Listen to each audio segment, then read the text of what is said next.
Assalamualaikum, selamat datang di video pembelajaran mata kuliah Teknik Presentasi dan Komunikasi. Dalam video kali ini, kita masih akan membahas mengenai pentingnya keterampilan komunikasi dalam memvisualisasikan data melalui grafik bagi seorang planner.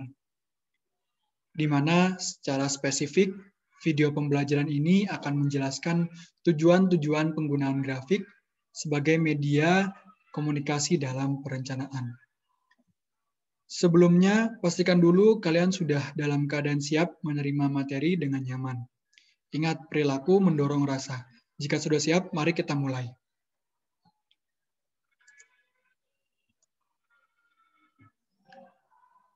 Oke, terdapat 5 poin yang akan kita bahas sebagai tujuan penggunaan grafik dalam komunikasi perencanaan.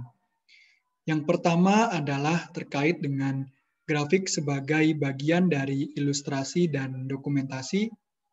Yang kedua adalah grafik sebagai bagian dari analisis dan proses memvisualisasikan analisis data maupun informasi. Yang ketiga adalah grafik sebagai alat bantu menjelaskan konsep atau ide. Yang keempat adalah grafik sebagai perangkat untuk membantu proses menyampaikan ide atau konsep pada klien agar lebih persuasif. Dan yang terakhir adalah grafik sebagai identitas dalam proses pembangunan. Mari kita bahas satu persatu.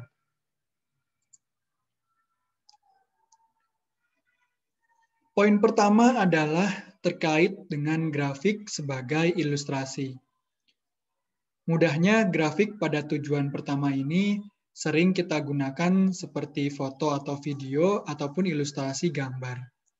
Di mana peran ilustrasi di sini yang perlu kita garis bawahi yaitu untuk memudahkan audiens kita memahami poin yang kita sampaikan.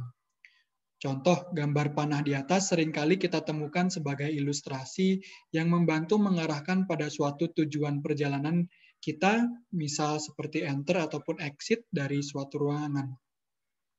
Begitu juga dengan peran gambar dalam dokumen perencanaan kita, termasuk tugas-tugas kalian. Poin kedua adalah tujuan penggunaan grafik yang paling dominan penggunaannya, yaitu sebagai alat bantu memvisualisasikan data analisis, baik itu data informasi maupun hasil dari analisis itu sendiri. Nah, kembali saya mengingatkan kepada para calon planner, penting sekali untuk kita bisa mengolah data dan informasi yang begitu kompleks untuk bisa kita sederhanakan agar mudah dipahami jika audiens kita tidak memiliki banyak waktu. Dan ingat, satu gambar seperti halnya 1000 kata. Mari kita lanjut ke poin ketiga. Poin ketiga berbeda dengan poin kedua, di mana poin kedua fokus pada bagaimana grafik membantu menjelaskan proses analisis. Pada poin ketiga ini, yang harus digarisbawahi adalah fungsi grafik yang mampu memberikan banyak perspektif informasi dari berbagai data, dari data yang sama maupun data yang berbeda. Contoh gambar yang saya tampilkan ini, keduanya menggunakan data yang sama, yaitu data harapan hidup dunia, atau rata-rata umur penduduk di dunia paling tua. Di mana gambar yang kiri, kalian bisa menunjukkan perbandingan tiap negara, sedangkan gambar yang sebelah kanan mampu menunjukkan sebuah peningkatan dari kurun waktu tertentu. Nah, kemampuan memilih grafik yang tepat sesuai kebutuhan dari komunikasi perencanaanlah yang menjadi keterampilan utama. Kapan kita menggunakan spasial visualisasi, kapan kita menggunakan grafik garis, atau grafik lainnya, semua bergantung informasi apa yang ingin kita berikan. Mari kita lanjut ke poin berikutnya.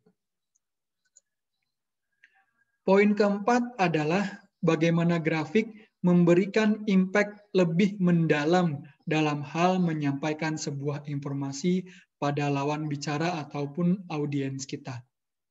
Contoh, pada saat kita ingin menyampaikan isu terkait kemiskinan, tentunya gambar yang sebelah kiri, kalian akan memberikan penekanan terkait kondisi yang sedang kita gambarkan.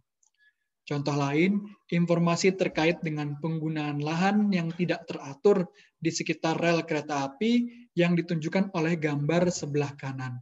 Memberikan penekanan atau repetisi secara emosional terkait maksud yang kita utarakan. Berbeda dengan ilustrasi, pada poin pertama, poin ini menekankan gambaran real dari kondisi di lapangan melalui media visual. Dan poin terakhir, tujuan dari penggunaan grafik adalah poin kelima, yaitu bagaimana planner menggunakan grafik sebagai representatif dari nilai atau identitas sebuah kota. Contoh, kita ambil penggunaan logo sebagai grafik. Misal di luar isu perkotaan ada penggunaan logo Nike, yaitu sepatu sport sebagai sebuah identitas, di mana orang akan tahu produk Nike hanya dari melihat logonya saja. Begitu juga dengan perkotaan. Contoh Kampung Pelangi yang ada di beberapa perkotaan di Indonesia seperti Semarang dan Malang. Secara grafik, penggunaan cat warna-warni memberikan identitas menyenangkan kepada kampung tersebut yang menjadi daya tarik tersendiri, yang tentunya bertujuan untuk meningkatkan perekonomian lokal. Demikian 5 poin tujuan penggunaan grafik dalam komunikasi perencanaan. Terakhir, ada hal lain yang perlu dipahami juga oleh para calon planner.